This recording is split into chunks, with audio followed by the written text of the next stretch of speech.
Tanner, how would you assess the state of BYU football after what many have called a successful spring football season and that wrapping up? I think we're in a great spot. I think we accomplished what we were wanting to accomplish in spring ball, right? Got the younger guys a lot of reps, got the veterans a lot of reps. We're able to, really clean up a few things as well. I think, as a team, we're definitely on a great trajectory, especially coming off a great season, looking to build on that, right? Build on that momentum, right? It feels like we're kind of in this, I don't want to call it a golden age of BYU sports, but, the combination of both the football season and the basketball season, we've got a lot of good momentum rolling for us right now, so we want to, keep that and have it project us into our season and keep building upon what we've already laid as our foundation.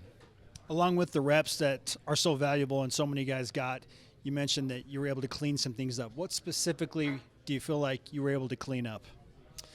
I think when it comes to our defense, especially on the defensive side of the ball, right? It's almost an NFL level scheme, right? We have a lot of calls. There's a lot of small nuances and little details, and the way the defense works is when everyone does their job, we're able to be effective as a defense. And so, really getting guys who, maybe might not have had as much game experience last year, those meaningful reps, with live bullets where it's like, okay, I got to react to what I'm seeing and also execute the scheme, perfectly and, see how that plays out. The mistakes happen, and, we would much rather have those mistakes happen now in spring ball, clean them up, even have a few throughout fall camp, and then when it comes to the games, be good to go. So, we made plenty of mistakes out here during spring ball, but, the coaches, they're glad that we're making them now so we can correct these things and not return to them. How expansive is the playbook and the scheme at this point because there are so many veterans and now Jay Hill is into year 3 as the defensive coordinator? There's a lot going on. We have quite a menu of things we can call.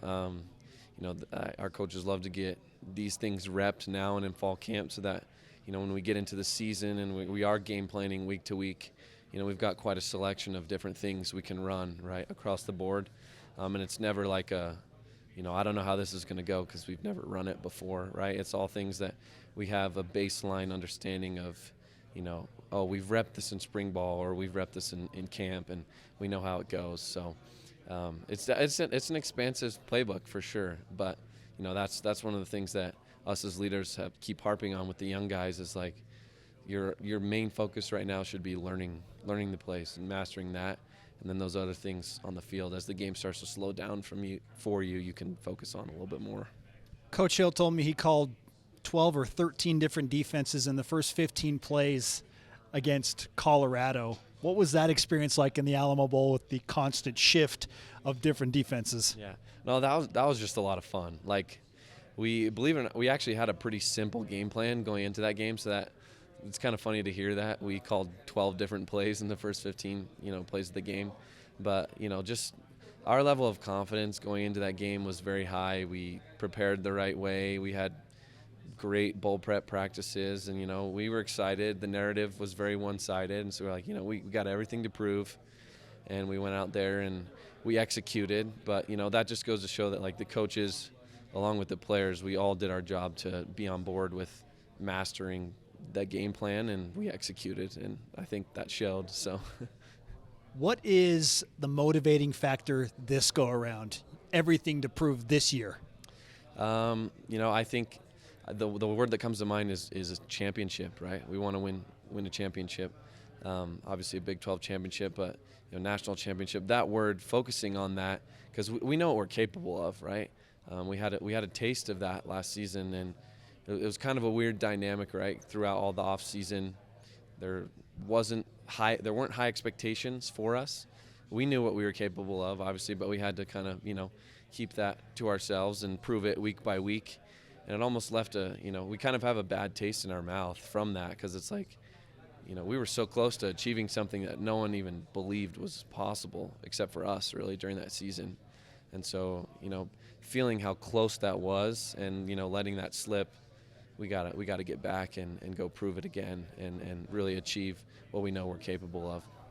Yeah, there is something to coming off an 11-2 season and wanting to show that it is not a fluke. Is it championship or bust? I mean, from the players' mentality.